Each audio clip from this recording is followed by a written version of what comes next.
আজ আমরা একটা অসাধারণ একটা ব্যক্তিগত অভিজ্ঞতার বিবরণ নিয়ে আলোচনা করব। শিরোনাম কালো রাতের ফিসফিসানি। লেখাটা এক তথ্যচিত্র নির্মাতার। তিনি কালীপাহাড়ি নামে এক গ্রামের কুখ্যাত একটা বাড়িতে রাত কাটাতে গিয়েছিলেন।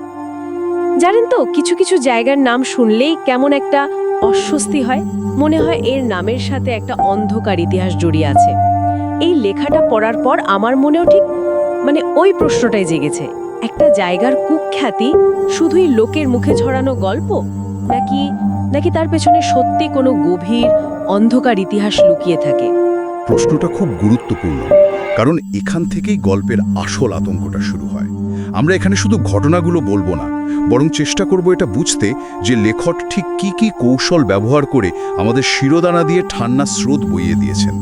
ধরুন, কিংবদন্তি, পরিবেশ, শব্দ আর মনস্তাত্ত্বিক চাপ, এই সবগুলো উপাদানকে উনি এমনভাবে মিশিয়েছেন যে এটা শুধু একটা ভূতের গল্প হয়ে থাকেনি, এটা তার চেয়েও অনেক বেশি কিছু। তাহলে চলুন সেই কালীপাহাড়ির অভিশপ্ত বাড়িটা দিয়ে শুরু করা যাক। গল্পের শুরুতেই আমরা জানতে পারি যে বাড়িটা বহু বছর ধরে খালি পড়ে আছে। কেউ ওটা কিনতে চায় না, এমনকি দিনের বেলাতেও ওটার আশেপাশে কেউ ঘেঁষতে চায় না। এর কারণটা কিন্তু বেশ চমকে দেবার মতো।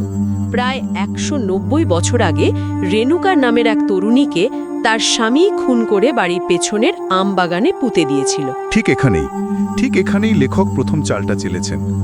আতঙ্কটাকে উনি ভিত্তিহীন রাখেননি। এর উৎস হলো এক নির্মল বিশ্বাসঘাতকতা আর অকাল মৃত্যু। রেণুকার আত্মা এখানে কোনো স্লুচাইনি অশরীরী নয়। সে একজন নির্যাতিতা নারীর প্রতিচ্ছবি। তার রাগ, তার কষ্ট, সবকিছুর একটা মানবিক উৎস আছে। আর যখন ভয়ের পেছনে এরকম একটা জোরালো আবেগ থাকে, তখন সেই ভয়টা অনেক বেশি বাস্তব আর বেদনাদায়ক হয়ে ওঠে। এটা আর নিছক ভৌতিক গল্প থাকে না, এটা একটা ট্র্যাজেডির গল্প হয়ে যায়। একদম।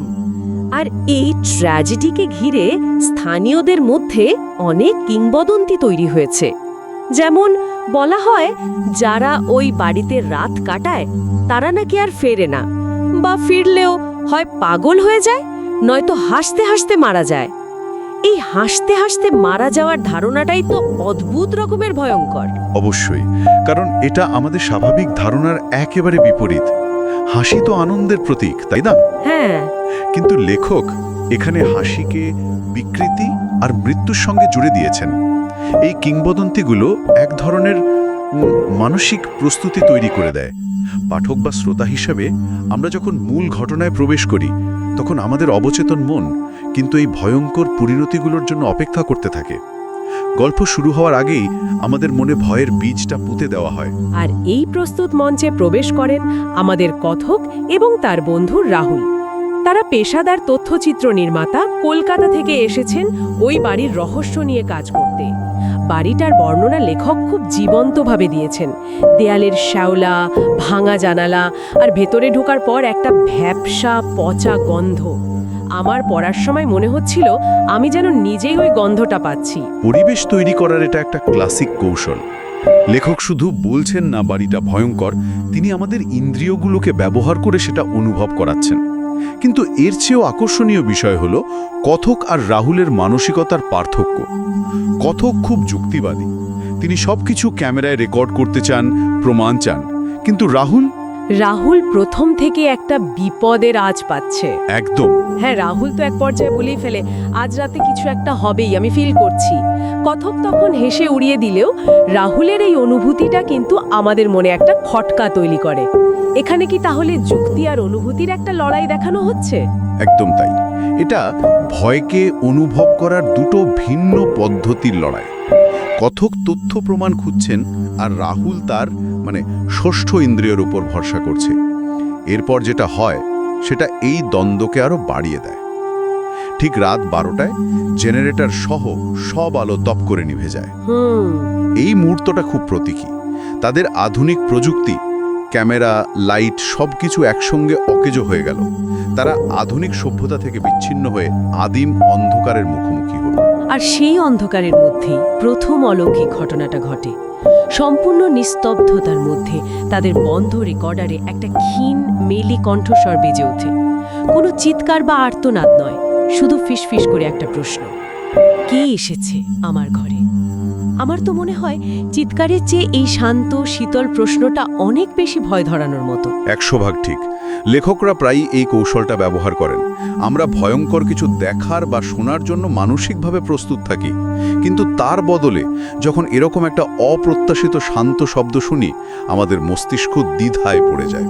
ভয়টা তখন আরো গভীর হয়, কারণ শত্রুটা অদৃশ্য। রাইট? কথক যদিও এটাকে যন্ত্রপাতির যান্ত্রিক গোলযোগ বলে উড়িয়ে দিতে চায়, কিন্তু তার কাঁপা গলাটা স্পষ্ট বুঝিয়ে দেয় যে তার যুক্তির বর্মটা প্রথমবারের মতো ভেঙে গেছে। সে বুঝতে পারছে তারা ওখানে একা নয়। এই মানসিক চাপের পরে সেই ছায়ামূর্তির আবির্ভাব হয়। এর বর্ণনাটা আমার মাথায় গেঁথে গেছে।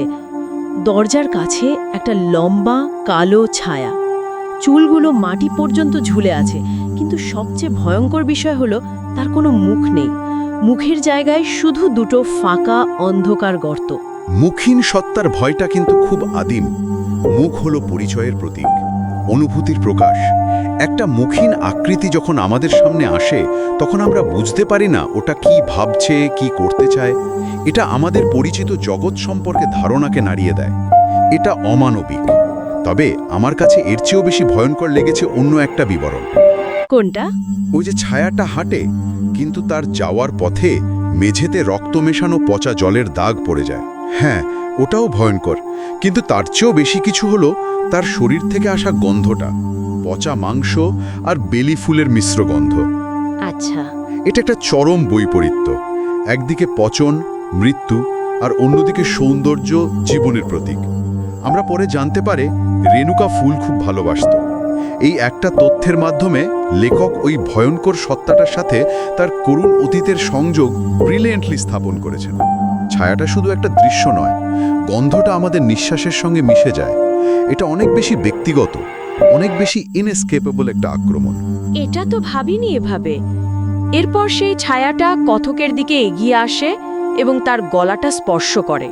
সেই স্পর্শের অনুভূতি তীব্র ঠান্ডা, যেন শরীরের সব রক্ত জমে বরফ হয়ে যাচ্ছে।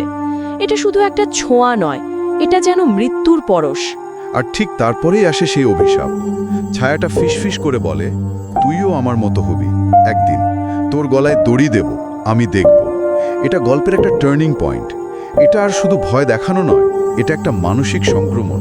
মানসিক সংক্রমণ ব্যাপারটা একটু বুঝিয়ে বলবেন? দেখুন, আত্মাটা শুধু তাকে মেরে ফেলতে চায় না, সে চায় কথকও যেন তারই মতো কষ্ট পেয়ে তারই মতো পরিণতি বরণ করে। সে নিজের যন্ত্রণা, নিজের মৃত্যু অন্যের উপর চাপিয়ে দিতে চায়। আমি দেখব এই কথাটা বুঝিয়ে দেয় যে এটা একটা ব্যক্তিগত প্রতিহিংসা। সে শুধু মারবে না, সে দাঁড়িয়ে থেকে ওই কষ্টটা উপভোগ করবে। এই মুহূর্তে ভয়টা আর বাইরের কোনো বস্তু থাকে না, এটা কথকের মনের ভেতরে একটা বীজের মতো পুঁতে দেওয়া হয়। আর এই বীজের প্রথম শিকার হয় রাহুল। এই ঘটনার অভিঘাতে সে দিশেহারা হয়ে যায়। পালাতে গিয়ে সিঁড়ি থেকে পড়ে যায়, মাথা ফেটে রক্ত বেরোতে থাকে। কিন্তু তার প্রতিক্রিয়াটা ছিল ভয়াবহ। সে পাগলের মতো হাসছিল। রাহুলের এই হাসিটা গল্পের সবচেয়ে চিলিং অংশগুলোর একটা, কারণ এটা শুধু মস্তিষ্ক বিকৃতির লক্ষণ নয়, এটা হলো ভয়ের কাছে চূড়ান্ত আত্মসমর্পণ। যখন একজন মানুষের মন আর ভয় সহ্য করতে পারে না, তখন তার শেষ ডিফেন্স মেকানিজম ভেঙে পড়ে। এই হাসিটা এখানে এক ধরনের শূন্যতার প্রকাশ। তার ভেতরের মানুষটা ততক্ষণে মরে গেছে। এটা সেই কিংবদন্তিকে সত্যি প্রমাণ করে যেখানে বলা হয়েছিল মানুষ হাসতে হাসতে মারা যায়। কথক কোনোভাবে রাহুলকে নিয়ে গ্রাম পর্যন্ত পৌঁছানোর চেষ্টা করেন, কিন্তু এক সময় দেখেন রাহুল তার পাশে নেই, উধাও হয়ে গেছে। শুধু তার ক্যামেরাটা মাটিতে পড়ে আছে। পরের দিন সকালে রাহুলের লাশ পাওয়া যায় সেই আমবাগানে, ঠিক সেখানেই যেখানে 190 বছর আগে রেণুকাকে পুঁতে ফেলা হয়েছিল।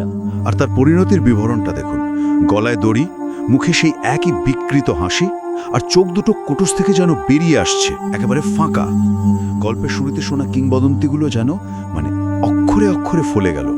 পাগল হয়ে যাওয়া আর হাসতে হাসতে মরে যাওয়া, দুটোই তার ক্ষেত্রে ঘটেছে। আচ্ছা। তার ফাঁকা চোখ দুটো যেন বলছে তার আত্মার শরীর ছাড়ার অনেক আগেই শূন্য হয়ে গিয়েছিল। রেণুকা ছায়া শুধু তার জীবন নেয়নি, তার মনুষ্যত্ব, তার আত্মাও কেড়ে নিয়েছে। তাহলে কি বলা যায় যে কথক আসলে ওই বাড়ি থেকে ফিরতেই পারেননি? শারীরিকভাবে ফিরলেও তার মনের একটা অংশ কি সেখানেই রয়ে গেছে? এখানেই গল্পটা আমাদের সবচেয়ে বড় সত্যিটা দেখিয়ে দেয়। আসল ভূতের বাড়িটা ইট পাথরের নয়, ওটা আমাদের মন। একবার ভয়ে সেখানে বাসা বাঁধলে পালানোর কোনো দরজা থাকে না। কথক শারীরিকভাবে বেঁচে ফিরলেও তার মনের ভেতরে সে চিরকালের জন্য সে অভিশপ্ত বাড়িতে আটকা পড়ে গেছে। সে নিজেই বলছে ঘটনার পর থেকে প্রতি রাতে সে একই স্বপ্ন দেখে। সেই ছায়া তার বিছানার পাশে এসে দাঁড়ায় আর ফিসফিস করে বলে, আমি অপেক্ষা করছি তোর জন্য। তার মানে ভৌতিক অভিজ্ঞতাটা ওই এক রাতেই শেষ হয়ে যায়নি, ওটা তার জীবনের অংশ হয়ে গেছে। ঠিক তাই, এটা পোস্ট ট্রমেটিক স্ট্রেস ডিসঅর্ডারের মতোই, কিন্তু এর উৎস অলৌকিক। সে বেঁচে থেকেও মৃতপ্রায়, কারণ প্রতি রাতে তাকে মানসিকভাবে সেই ভয়াল অভিজ্ঞতার পুনরাবৃত্তি করতে হয়। আতঙ্কটা এখন আর কালীপাহাড়ির ওই নির্দিষ্ট বাড়িতে সীমাবদ্ধ নেই, সেটা এখন তার শোবার ঘরে, তার স্বপ্নের ভেতরে ঢুকে পড়েছে। কালে ফিরে এসে বলছেন তিনি এখনো পায়ের শব্দ শুনতে পাচ্ছেন দরজার ঠিক ওপাশে। কেউ যেন খুব আস্তে নখ দিয়ে দরজাটা আঁচড়াচ্ছে। আর তারপর তিনি সরাসরি আমাদের অর্থাৎ পাঠককে প্রশ্ন করছেন, তুমিও শুনতে পাচ্ছ তো? এই শেষ প্রশ্নটি দিয়ে লেখক চতুর্থ দেয়াল ভেঙে দেন। হ্যাঁ, এতক্ষণ ধরে যে ভয়টা ছিল কথকের ব্যক্তিগত অভিজ্ঞতা, সেটা মুহূর্তের মধ্যে পাঠকের বা শ্রোতার বাস্তবে নিয়ে আসা হয়।